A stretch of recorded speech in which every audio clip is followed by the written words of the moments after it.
बिस्मिल्लाहिर्रहमानिर्रहीम। शुरू अल्लाह के नाम से जो हमारी शहरक से भी ज्यादा करीब है। देखती आंखों और सुनते कानों को हमारा सलाम। हमारी दुआ है कि अल्लाह ताला आपके हर काम में आसानी पैदा करे और आपको राह हिदायत पर रखे, आमीन। आज हम आपकी खिदमत में मालूमात से भरपूर वीडियो लेकर आए हैं। आज हम आपको बताएंगे कि जन्नात की ग़िज़ा क्या होती है और वो अपना पेट भरने के लिए क्या खाते पीते हैं। ये सब जानने के लिए वीडियो को आखिर तक जरूर देखिएगा। जन्नात की ग़िज़ा क्या है? मोअज़्ज़िज़ ख़वातीन व हज़रात, जिन अल्लाह ताला की मखलूक है, जिन्हें इंसान की पैदाइश से कबल पैदा किया गया था और इस मखलूक के वजूद पर किसी बहस की जरूरत नहीं। मुसलमान जन्नात के वजूद का इनकार नहीं कर सकते। कुफ्फार भी जन्नात के वजूद के कायल हैं। वो कहते हैं कि मामूली सी एक जमात है।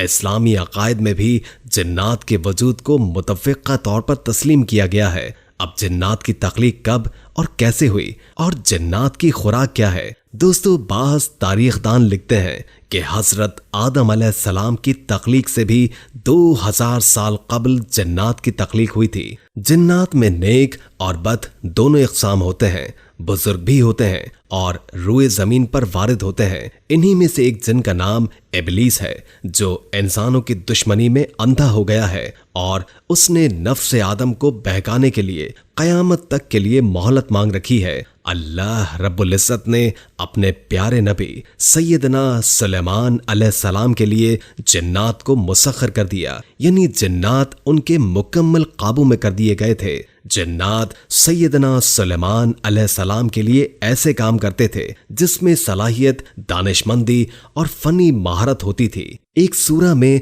अल्लाह ताला ने इरशाद फरमाया, और जिन उसके ताबे कर दिए जो अपने रब के हुक्म से उसके आगे पीछे काम करते थे। उनमें से जो हमारे हुक्म से रूगर्दानी करता उसको हम भड़कती हुई आग का मजा चखाते और इसलिए ये बनाते थे जो कुछ वो चाहता। ऊंची इमारतें, तस्वीरें, बड़े बड़े हौस और अपनी जगह से न हटने वाली देगें। नाज़रीन, जिनों के वजूद को तस्लीम करने की ये दलील है कि इस सिलसिले में अंबिया कराम अलैहिस्सलाम से बहुत सारे वाक़यात नकल किए गए हैं जिनकी रिवायत आम है, जिनसे ये बात वाज़े तौर पर मालूम होती है कि जन्नात एक जिंदा और इल्म व अक्ल रखने वाली मखलूक है। वो जो भी काम करते हैं अपने इरादे से करते हैं, बल्कि वो हुक्म मानने और ना मानने में भी खुद मुख्तार हैं। जिन कोई ऐसी चीज नहीं है जो इंसान के जहन में पैदा एक गुमान या वहम हो, बल्कि एक हकीकत है। जिनों का मामला अंबिया कराम अलैहिस्सलाम के वाक़यात में ज्यादा मिलता है।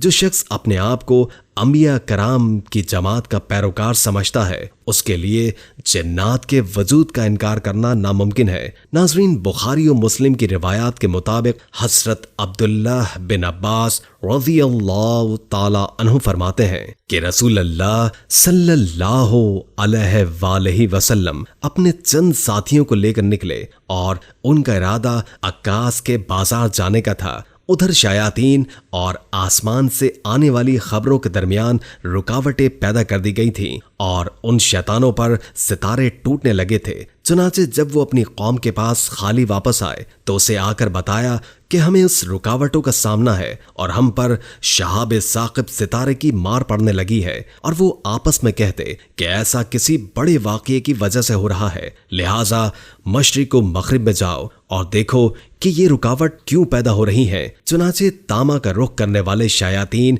यानी जन्नात आप सल्लल्लाहु अलैहि वसल्लम की तरफ निकले। आप अलैहिस्सलाम उस वक्त नखला में थे और अक्कास जाने का इरादा फरमा रहे थे।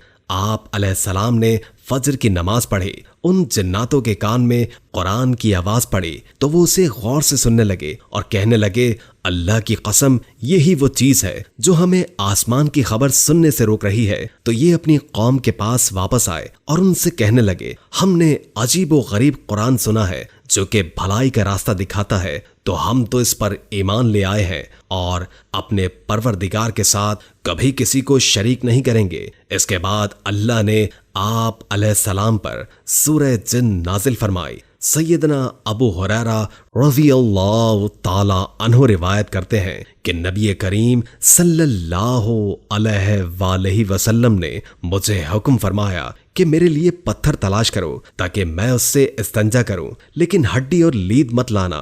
मैंने आप अलैहिस्सलाम की खिदमत में वो पत्थर पेश कर दिए जो मैंने अपने पास पत्थर बांध रखे थे। जब आप सल्लल्लाहु अलैहि वसल्लम फारिग हुए तो मैंने अर्ज की कि हड्डी और लीद से मना करने में क्या हिकमत है। आप अलैहिस्सलाम ने इरशाद फरमाया, ये दोनों चीजें जिन्नात की खुराक हैं। मेरे पास एक शहर से जिनों का एक वफ्द आया था जो बहुत नेक जिन थे। उन्होंने मुझसे खुराक मांगी। मैंने अल्लाह ताला से उनके लिए दुआ की कि ये जिस हड्डी और लीद के पास से जब भी गुजरे उसी में अपनी ग़िज़ा मौजूद पाए। नाज़रीन, जिस हड्डी को जिन्नात लेते हैं उस पर उन्हें गोश्त मिलता है, और जब लीद यानी गोबर को लेते हैं तो वो दाना या फल बन जाता है। इसलिए ये अशकाल वारिद ही नहीं होता कि गोबर तो एक नापाक है, उसका खाना जिन्नात के लिए कैसे जायज है, क्योंकि माहियत बदलने से नापाक चीज पाक हो जाती है। अमीरुल मोमिनीन सैयदना हजरत उमर फारूक रज़ियल्लाहु ताला अन्हु ने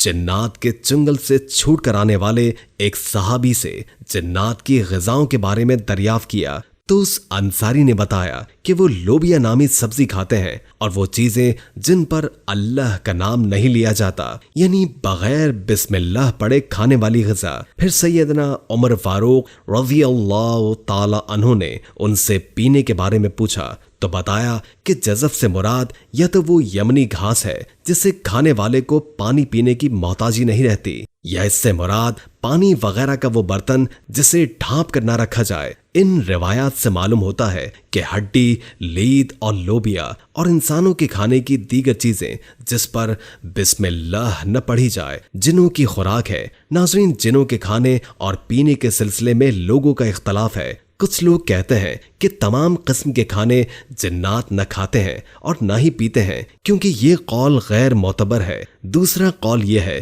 कि जिन्नात की एक किस्म खाती पीती है और दूसरी किस्म नहीं खाती पीती। तीसरा कौल कि तमाम जिन्नात खाते और पीते हैं। अलबत्ता इनमें से कुछ लोगों का इख्तलाफ है। कुछ लोग कहते हैं कि वो चबाते और निगलते नहीं हैं बल्कि सूंघते हैं, मगर इसकी कोई दलील नहीं। दूसरे लोग कहते हैं कि वो चबाते और निगलते हैं। यही कौल सही तरीन है जिसकी शहादत सही अहदीस और नसूस में मिलती है।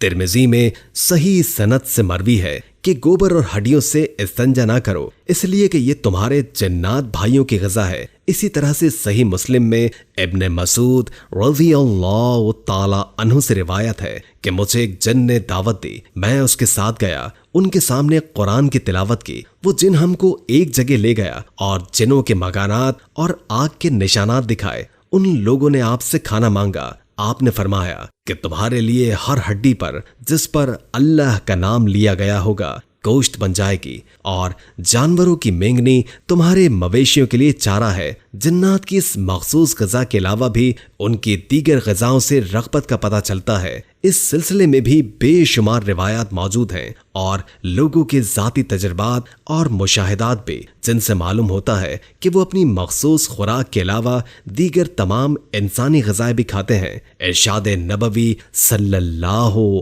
अलैहि वसल्लम है कि शैतान बाएं हाथ से खाता है। आप सल्लल्लाहु अलैहि वसल्लम ने हमको इस बारे में इसकी मुखालफत का हुक्म दिया है। सही मुस्लिम में इब्ने उमर रज़ियल्लाहु ताला अन्हु से रिवायत है कि नबी करीम सल्लल्लाहु अलैहि वसल्लम ने फरमाया, तुम में से जब कोई शख्स खाए तो दाहिने हाथ से खाना चाहिए और जब पिए तो दाहिने हाथ से पीना चाहिए, क्योंकि शैतान बाएं हाथ से खाता पीता है। एक और रिवायत के मुताबिक जिन्नात चूंकि इंसानों से ज्यादा लतीफ होते हैं इसलिए इंसानों के निस्बत तो इनकी ग़िज़ा भी लतीफ होती है। ये ग़िज़ा के बुखारात और उससे उठने वाली खुशबू को बतौर ग़िज़ा इस्तेमाल करते हैं, या जो हम डकार के तौर पर बुखारात खारिज करते हैं उससे उनका पेट भर जाता है।